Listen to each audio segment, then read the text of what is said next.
Hello students, Rama study classes में आपका स्वागत है। स्टूडेंट्स, वीडियो को लास्ट तक जरूर देखिएगा और वीडियो को लाइक एंड शेयर करना ना भूलिएगा, क्योंकि हम आपके लिए स्पेशल टेस्ट सीरीज लेकर आए हैं जिसमें लेखपाल, यूपी पुलिस, चकबंदी अधिकारी, यूपी SSSC बोर्ड द्वारा आयोजित कराई जाने वाली सभी परीक्षाओं में बार बार आने वाले महत्वपूर्ण प्रश्नों की श्रृंखला पर आधारित प्रश्न इस सीरीज में दिए गए हैं। तो स्टूडेंट्स, वीडियो को लास्ट तक जरूर देखिए, क्योंकि ये वीडियो आपके आने वाले एग्जाम के लिए बहुत हेल्पफुल होगी। तो आइए शुरू करते हैं और देखते हैं आज का पहला क्वेश्चन। उत्तर प्रदेश में चकबंदी योजना कब प्रारंभ की गई थी? Option A 1962, B 1953, C 1954, D 1955। तो बताइए इसका सही जवाब क्या होगा। सही जवाब है सी 1954। बात करें इसके विश्लेषण की, तो उत्तर प्रदेश में चकबंदी योजना का जो प्रारंभ हुआ था वो सन 1954 में मुजफ्फरनगर के जिले की कैरना तहसील व सुल्तानपुर जिले की मुसाफिर खाना तहसील से हुआ था। बात करें कि पूरे यूपी में कब लागू हुआ, तो 1958 में ये पूरे यूपी में लागू हो गया था। आइए देखते हैं नेक्स्ट क्वेश्चन।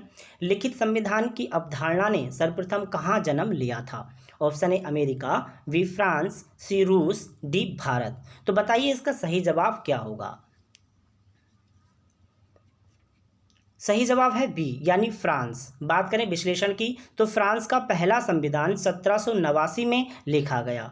दुनिया का ये ऐसा पहला देश है जहां पर संविधान सबसे ज़्यादा बार लिखा गया और सबसे ज़्यादा बार उसे मिटाया गया, यानी इसका अंतिम संविधान 4 अक्टूबर 1958 को अंगीकार किया गया था।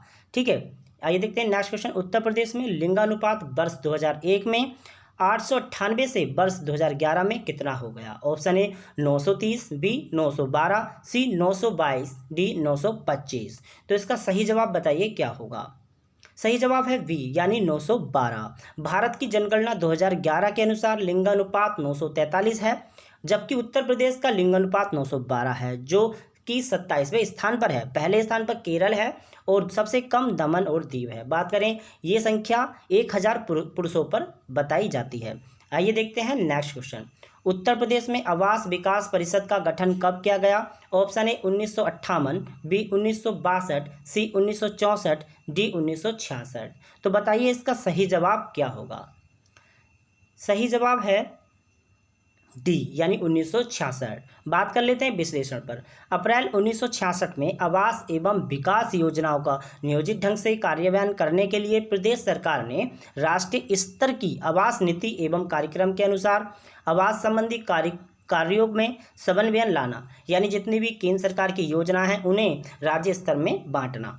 आइए देखते हैं next question. National centre for disaster management कहाँ स्थित है? ऑप्शन ए नागपुर, बी नई दिल्ली, सी हैदराबाद, डी पुणे। तो बताइए इसका राइट आंसर क्या होगा। इसका सही आंसर है बी यानी नई Delhi. National disaster management authority राष्ट्रीय आपदा प्रबंधन संस्थान का गठन 1995 में केंद्र के रूप में किया गया था। बाद में इसे 2005 में अधिनियम के रूप में केंद्र सरकार ने बना दिया। भारत में लगभग 29 ऐसे केंद्र स्थापित किए जा चुके हैं। ठीक है, आइए देखते हैं नेक्स्ट क्वेश्चन। वेलोड्रोम किस खेल से संबंधित है? ऑप्शन ए टेनिस, बी तलवारबाजी, सी मुक्केबाजी, डी साइकिलिंग। तो बताइए इसका सही जवाब क्या होगा। सही जवाब होगा डी यानी साइकिलिंग। बात करें विश्लेषण की, तो वेलोड्रोम साइकिलिंग स्पर्धा के लिए प्रयुक्त होने वाला मार्ग है। ये अंडाकार होता है, इसमें 180 डिग्री के 2 वृत्ताकार मोड़ होते हैं। बात करें साइकिल के मैदान को, यानी वेलोड्रोम को साइकिल का मैदान भी कहा जाता है। कई बार एग्जाम में पूछा जाता है कि साइकिल के मैदान को क्या कहा जाता है। नेक्स्ट क्वेश्चन है, संविधान का निर्माण करने वाला प्रथम देश कौन सा है? Option A Bharat, B England, C USA या डी श्रीलंका। तो बताइए इसका सही जवाब क्या होगा। सही जवाब है सी यानी USA। अमेरिका में सबसे पहले संविधान का निर्माण किया गया। 21 जून 1788 को अमेरिका संविधान का विश्व का सबसे पहला संविधान लिखा गया। यह एक स्थायी संविधान था। अमेरिका में 1789 को पूरे देश में लागू किया गया। बात करें विश्व में सबसे बड़ा संविधान किस देश का है, तो भारत का सबसे बड़ा लिखित संविधान है। आइए देखते हैं नेक्स्ट क्वेश्चन। तहसील स्तर पर सरकारी निकायों को क्या कहा जाता है? ऑप्शन ए पंचायत समिति, बी ग्राम सभा, सी ग्राम पंचायत या डी नगर पालिका।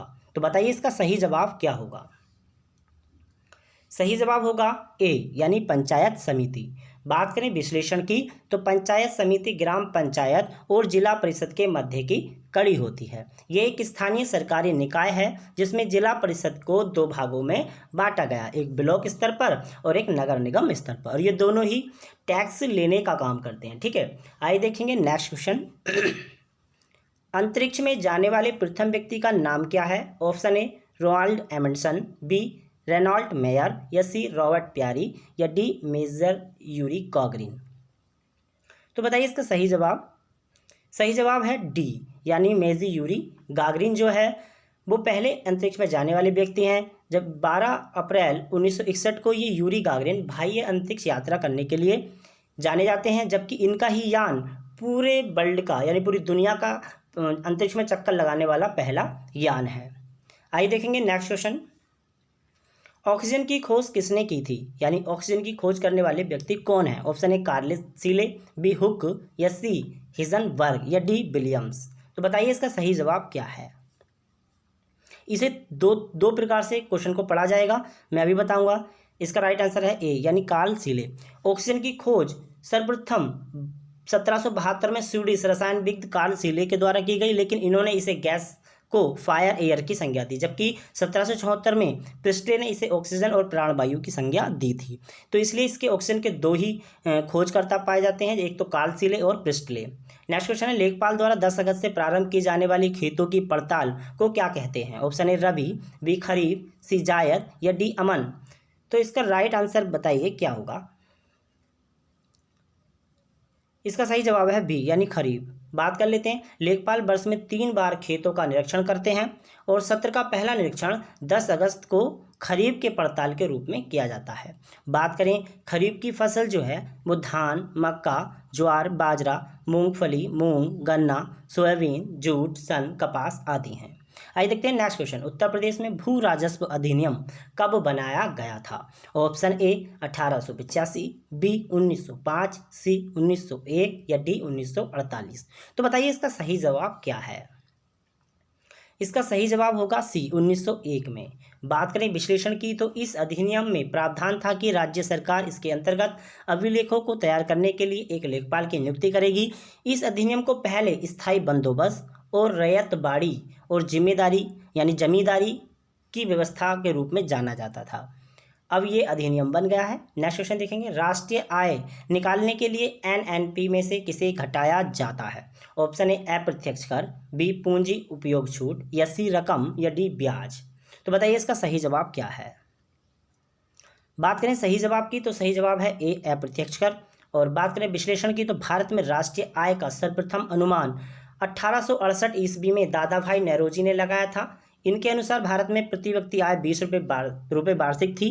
प्रति व्यक्ति आय निकालने के लिए देश की राष्ट्रीय आय में से उसे जनसंख्या से भाग दे देते हैं और एनएनपी में से अगर अप्रत्यक्ष कर घटा दें तो राष्ट्रीय आय निकल आती है। बात करते हैं नेक्स्ट क्वेश्चन की। भारत का वित्तीय वर्ष कब प्रारंभ होता है? ऑप्शन है 1 जून, बी 1 मार्च, सी 1 अप्रैल, या डी 1 जुलाई। तो बताइए इसका सही जवाब क्या है। तो इसका सही जवाब होगा सी, यानी 1 अप्रैल। आइए देखते हैं विश्लेषण। भारत का जो वित्त वर्ष होता है भारत सरकार का वो 1 अप्रैल से 31 मार्च तक रहता है। यानी भारत सरकार 31 मार्च को अपना सारा खर्च जोड़कर घाटा नफा देख लेती है और 1 अप्रैल से फिर नए खर्चों को करने के लिए लेखा जोखा शुरू कर देती है। आइए देखेंगे नेक्स्ट क्वेश्चन भी इसी प्रकार से पूछा जाता है। भारतीय रिजर्व बैंक का लेखा वर्ष किस अवधि क्या है? ऑप्शन ए अप्रैल से मार्च, बी जुलाई से जून, या सी जनवरी से दिसंबर, या डी अगस्त से जुलाई। तो बताइए इसका सही जवाब क्या होगा। इसका सही जवाब होगा बी, यानी जुलाई से जून। आइए देख लेते हैं विश्लेषण। भारतीय रिजर्व बैंक का लेखा वर्ष 1 जुलाई से 30 जून के बीच का होता है, जबकि देश का वित्त वर्ष 1 अप्रैल से 31 मार्च तक होता है। ये दोनों ही डिफरेंट समझ लेना, क्योंकि एग्जाम में इन दोनों क्वेश्चनों को लेकर काफ़ी कन्फ्यूजन हो जाता है, जैसे कि पता नहीं कर पाते हैं कि 1 अप्रैल से है या 1 जुलाई से है या 30 जून से है। आइए देखेंगे नेक्स्ट क्वेश्चन। एक ग्रह अपनी कक्षा में सूर्य से अधिकतम दूरी पर हो तो उसे क्या कहा जाता है? ऑप्शन ए उपसौर, बी अपसौर, सी उपोजी, या डी परेजी।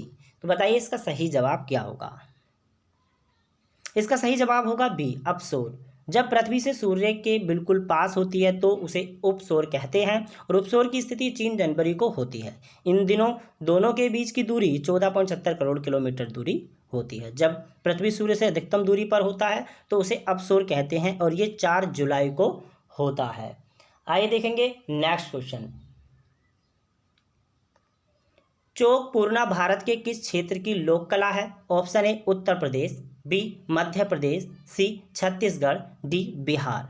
तो बताइए इसका सही जवाब क्या है? सही जवाब है ए यानी उत्तर प्रदेश। चौक पूर्णा जमीन पर चित्रांकन बनाने, जिसे रंगोली भी कहते हैं, ये प्राचीन समय से चली आ रही है। ये हड़प्पा सभ्यता की मानी जाती है। बात करें उत्तर प्रदेश में तो ये उत्तर प्रदेश में चैत्र वैशाख में मनाई जाती है। आइए देखेंगे नेक्स्ट क्वेश्चन। पंचतंत्र के रचनाकार कौन है? Option A Bharatendu Harishchandra, B Vishnu Sharma, C Kalidas, D Chanakya. तो बताइए इसका सही जवाब क्या होगा? सही जवाब होगा बी यानी विष्णु शर्मा। बात करें इसके विश्लेषण की तो विश्लेषण में देख लेते हैं। पंचतंत्र की रचना चंद्रगुप्त मौर्य के काल में यानी 300 ईसा पूर्व में मानी जाती है। इसके रचनाकार विष्णु शर्मा हैं। विश्व में सबसे ज़्यादा भाषाओं में अनुवादित होने वाली ये एक रचना है। बात करेंगे विष्णु शर्मा को ही चाणक्य के नाम से भी जाना जाता था, ऐसा कई एग्जाम में दिया गया है। बात करें नेक्स्ट क्वेश्चन की, आइए देख लेते हैं नेक्स्ट क्वेश्चन। रेमन मैग्सेसे पुरस्कार किस देश द्वारा प्रदान किया जाता है? Option A Thailand, B Myanmar, C Philippines, D Indonesia. तो आइए देखते हैं इसका सही जवाब क्या होगा। सही जवाब है सी यानी फिलीपींस। आइए देखते हैं विश्लेषण। इसे एशिया का नोबेल पुरस्कार भी कहा जाता है। इस पुरस्कार को फिलिप्स के भूतपूर्व राष्ट्रपति रमन मैग्सेसे की याद में दिया जाता है। बात करें इसकी शुरुआत की तो इसकी शुरुआत 1958 में की गई थी। बात करें ये क्षेत्र में दिया जाता है तो सरकारी सेवा, सार्वजनिक सेवा, पत्रकारिता के क्षेत्र में दिया जाता है। आइए देखते हैं नेक्स्ट क्वेश्चन। किसान दिवस प्रत्येक वर्ष कब मनाया जाता है? ऑप्शन ए 1 जुलाई, बी 4 दिसंबर, सी 18 दिसंबर या डी 23 दिसंबर। तो बताइए इसका सही जवाब क्या होगा? सही जवाब है डी 23 दिसंबर। किसान दिवस भारत के पूर्व प्रधानमंत्री चौधरी चरण सिंह की याद में मनाया जाता है। इसकी शुरुआत 2001 से की गई। चौधरी चरण सिंह को किसान का मसीहा भी कहा जाता है। याद रखिएगा, कई बार एग्जाम में पूछा जाता है। और ये ऐसे प्रधानमंत्री हैं जो संसद में कभी नहीं गए थे अपने सत्र के दौरान। नेक्स्ट क्वेश्चन है डॉटर ऑफ द ईस्ट नामक पुस्तक के लेखक कौन है? Option A Anita Desai, B Arundhati Roy, C Medha Patkar या डी बेनजीर भुट्टो। तो बताइए इसका सही जवाब क्या होगा? सही जवाब होगा डी बेनजीर भुट्टो।